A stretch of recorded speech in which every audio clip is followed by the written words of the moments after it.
तो our next topic is marketing management philosophies. हमारा chapter चल रहा था मार्केटिंग मैनेजमेंट। हमने इसमें देखा था कि कैसे मार्केटिंग और सेलिंग एक दूसरे से अलग है, मार्केटिंग मैनेजमेंट क्या है, किन किन चीज़ों को हम मार्केट में बेच सकते हैं।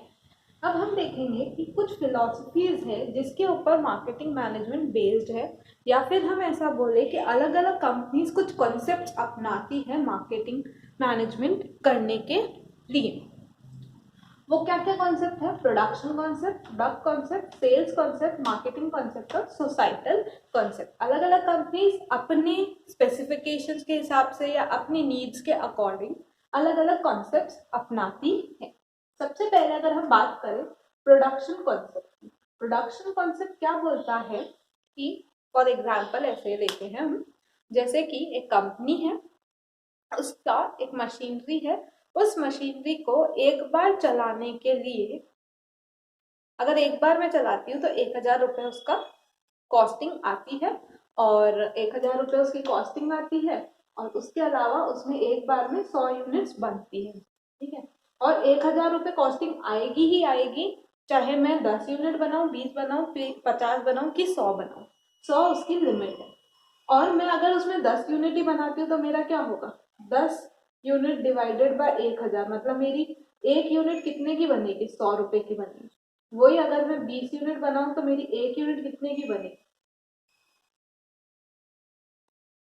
50 रुपए की बनेगी। वही अगर मैं 40 यूनिट बनाऊं तो मेरी एक यूनिट कितने की पड़ेगी, 25 रुपए की पड़ेगी। अगर मैं 100 की 100 यूनिट बनाऊं तो मेरी यूनिट कितने की पड़ेगी, 10 रुपए की पड़ेगी। मेरी कॉस्टिंग कम हो रही है, जितना ज्यादा मैं प्रोडक्शन करती जा रही हूँ मेरी उतनी ज्यादा कॉस्टिंग कम होती जा रही है। तो यही है production concept, large scale production करना ताकि कॉस्ट मिनिमम आए और हमारी जो प्राइस है प्रोडक्ट की वो भी रिड्यूस हो जाए। प्रोडक्शन कॉन्सेप्ट में एक मार्केटर हमेशा ये सोचता है कि कैसे प्रोडक्ट की कॉस्टिंग कम करी जाए, कैसे कम करी जाए, ज्यादा से ज्यादा प्रोडक्शन करके, जितना ज्यादा प्रोडक्शन उतनी कम कॉस्टिंग हमें बैठेगी। तो उस कॉन्सेप्ट पर बेस्ड होता है ये यूजुअली उन प्रोडक्ट्स के लिए होता है। ये कॉन्सेप्ट वो प्रोडक्ट वाली कंपनीज अपनाती है जो कि ये छोटे छोटे प्रोडक्ट्स बनाते हैं, पेन, पेंसिल, रबर, ताकि इनकी पर यूनिट कॉस्ट कम से कम आए, ठीक है।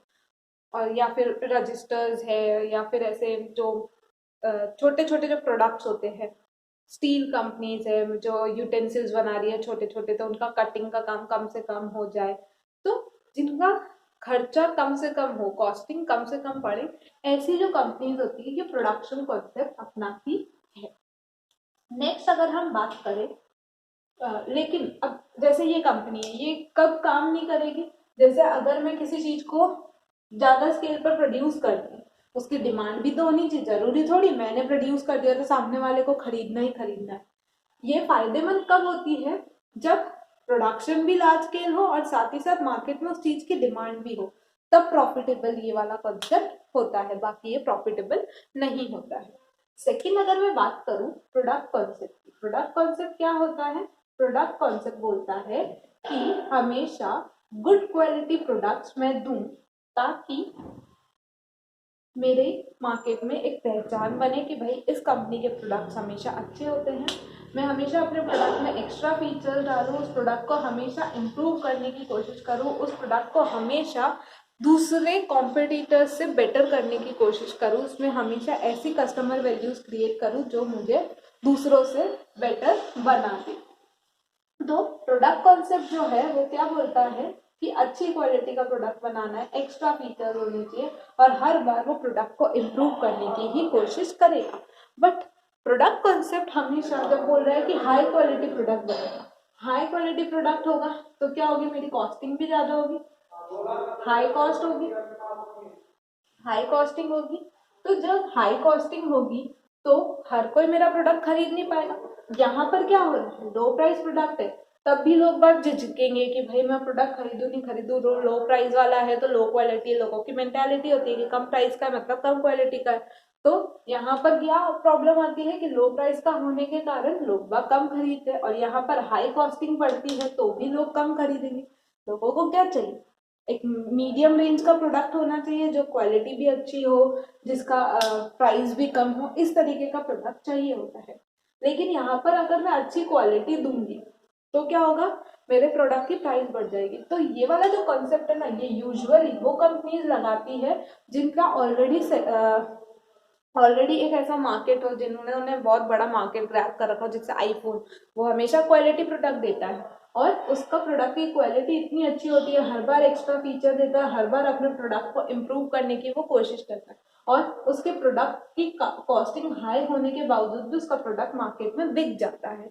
तो जो कंपनीज ऑलरेडी स्टैब्लिश्ड कंपनीज है वो इस कॉन्सेप्ट को अपना सकती है। जो अच्छी ब्रांड्स है, जो ऑलरेडी स्टैब्लिश्ड ब्रांड्स है, वो लोग मोस्ट ऑफ द टाइम ये वाला कॉन्सेप्ट अपनाती है कि हमारे प्रोडक्ट की क्वालिटी नहीं गिरनी चाहिए, जितना भी चाहे उसकी कॉस्टिंग क्यों ना हो जाए। फिर हम नेक्स्ट बात करते हैं तो आता है सेल्स कॉन्सेप्ट। सेल्स कॉन्सेप्ट हमने सेलिंग पढ़ा, तो सेल्स कॉन्सेप्ट वही है। क्या है, हमेशा ये एम्फेसिस डालना कि सेल्स वॉल्यूम इंक्रीज हो, हमेशा ये कोशिश करना कि सेल्स वॉल्यूम इंक्रीज हो, प्रमोशनल टेक्निक लगाना ज्यादा से ज्यादा ताकि ज्यादा से ज्यादा माल बिके और कस्टमर्स को अट्रैक्ट करना। एक सेल्समैन हमेशा क्या चाहता है कि उसका प्रोडक्ट जितना चाहे उतना बिके, जितना जितना प्रोड्यूस हुआ है वो सब मुझे बेचना, बाय हुक और बाय क्रुक जो भी प्रोड्यूस मैंने किया है वो मुझे बेचने से मतलब है। तो सेल्स कॉन्सेप्ट भी यही बोलता है, जो भी प्रोड्यूस हुआ है वो बेचना है। हमेशा एक सेल्स मैनेजर को जो भी आप दोगे ना वो बेच के दिखाएगा। तो वो हमेशा यही कोशिश करता है ज्यादा से ज्यादा मैं बेच सकूं, जितना ज्यादा प्रोडक्शन करूंगा उतना ज्यादा बेचूंगा, और मुझे बेचना है, मुझे हमेशा ज्यादा प्रोडक्ट बेच के और हायर प्रॉफिट कमाना है। हायर हायर प्रॉफिट कमाना इसका मेन मोटिव होता है कि ज्यादा से ज्यादा सेल्स वॉल्यूम हो और हायर प्रॉफिट में कमा सकूं। फिर आता है मार्केटिंग कॉन्सेप्ट। मार्केटिंग कॉन्सेप्ट क्या बोलता है, आइडेंटिफाई करना है हमें नीड्स को और उनको फुलफिल करना है और कस्टमर को सेटिस्फाई करना है, साथ ही साथ प्रॉफिट भी कमाना है, जिसके ऊपर हमारा ये पूरा चैप्टर बेस्ड है। मार्केटिंग कंसेप्ट क्या बोलता है ये, कि सबसे पहले आप ये आइडेंटिफाई करो कि आपका टारगेट मार्केट क्या है, वहां पर लोगों की नीड्स क्या है, उनकी वांट्स क्या है, उन नीड्स और वांट्स के हिसाब से डिमांड क्रिएट करो। जब आप डिमांड क्रिएट कर चुके हो किसी भी प्रोडक्ट की, तो वैसा प्रोडक्ट जो लोगों को चाहिए वैसा प्रोडक्ट बनाओ। जब वो प्रोडक्ट बन जाए उसको मार्केट में लाओ, सेल करो और आफ्टर सेल सर्विसेज भी दो। जब ये सारी चीजें होगी तो ये पूरा कॉन्सेप्ट कहलाता है मार्केटिंग का।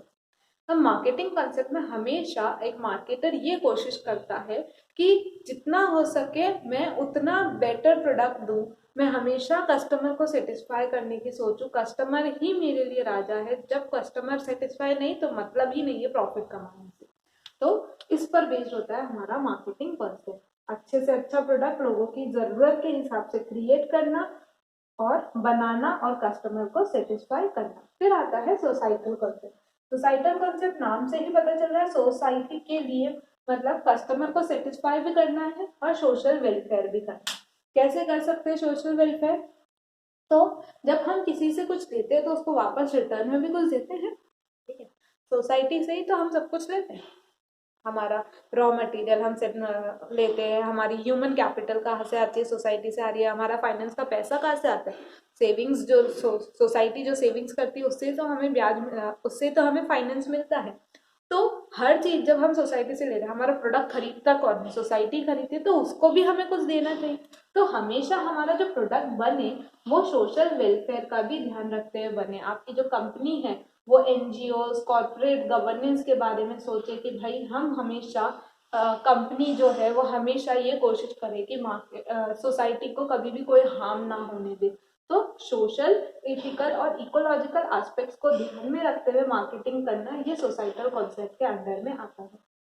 ये देखना कि किसी भी गरीब को या किसी भी जरूरतमंद को कभी भी कोई नुकसान ना हो हमारी वजह से, कभी भी वो हमेशा अच्छे से बिहेव करेगा, वो कभी भी ये नहीं, कोई ऐसे शॉप वाला है जो हमें आप जाओ और वो चिड़चिड़ कर रहा है, आप उसकी दुकान पे दोबारा नहीं जाओ। आप हमेशा ऐसी दुकान पे जाओगे जो आपसे मीठे से बोले, हाँ आप कैसे हो भैया, आप पहली बार भी जा रहे हो फिर भी वो आपसे अच्छे से बात कर रहा है तो आप उसके पास दोबारा जाने की कोशिश करो। तो इथिकल होना चाहिए हमारा, इकोलॉजिकल मतलब हमारे प्रोडक्ट की वजह से एनवायरनमेंट को भी कोई हार्म नहीं होना चाहिए, पॉल्यूशन क्रिएट ना हो, कम से कम हो, और अगर हो भी रहा है तो पोल्यूशन कंट्रोल टेक्निक्स हम लोग लगा रहे हो। तो इस हिसाब से इकोलॉजिकल, एथिकल और सोशल हमारा प्रोडक्ट होना चाहिए। हम मार्केटिंग जो भी करें उन सब में सोसाइटी के बारे में सोचते हुए करें। तो ये जो 5 कॉन्सेप्ट होते हैं वो अलग अलग कंपनीज अलग अलग रूप में लगाती है। अगर हम सोसाइटल कॉन्सेप्ट की बात करें तो टाटा, ठीक है, तो ये क्या करता है, हमेशा एक ऐसा प्रोडक्ट बनाता है जो कस्टमर को भी सेटिस्फाई करता है। फिर सोशल वेलफेयर में भी वो इन्वॉल्व है। टाटा के कितने सारे एनजीओ है, हमेशा इथिकली बिहेवियर करता है वो। आप लोगों ने देखा होगा इंस्टाग्राम वगैरह पे अपन देखते हैं तो टाटा के बारे में कितना आता है, रतन टाटा के बारे में कितना अच्छा इंसान है, वो जैसा है वो वैसा ही अपने आप को शो करता है। उसका बिहेवियर बहुत अच्छा है और उसके प्रोडक्ट से कभी भी पोल्यूशन भी क्रिएट नहीं होता है। हमेशा इकोलॉजिकल प्रोडक्ट्स वो लोग देते हैं। तो ये जो 5 कॉन्सेप्ट है, इस पर हमारा ये पांचों कॉन्सेप्ट जो है वो है मार्केटिंग मैनेजमेंट की फिलोसफीज। अलग अलग कंपनीज अलग अलग कॉन्सेप्ट अपनाती है उनकी नीड्स के अकॉर्डिंग। और नेक्स्ट हमारा टॉपिक है कि क्या मार्केटिंग में हमको क्या क्या करना है, फंक्शंस क्या है मार्केटिंग के, कि एक मार्केटर को या फिर एक मैनेजर को क्या क्या करना पड़ेगा मार्केटिंग के अंडर में। ये हम हमारे नेक्स्ट लेक्चर में देखेंगे।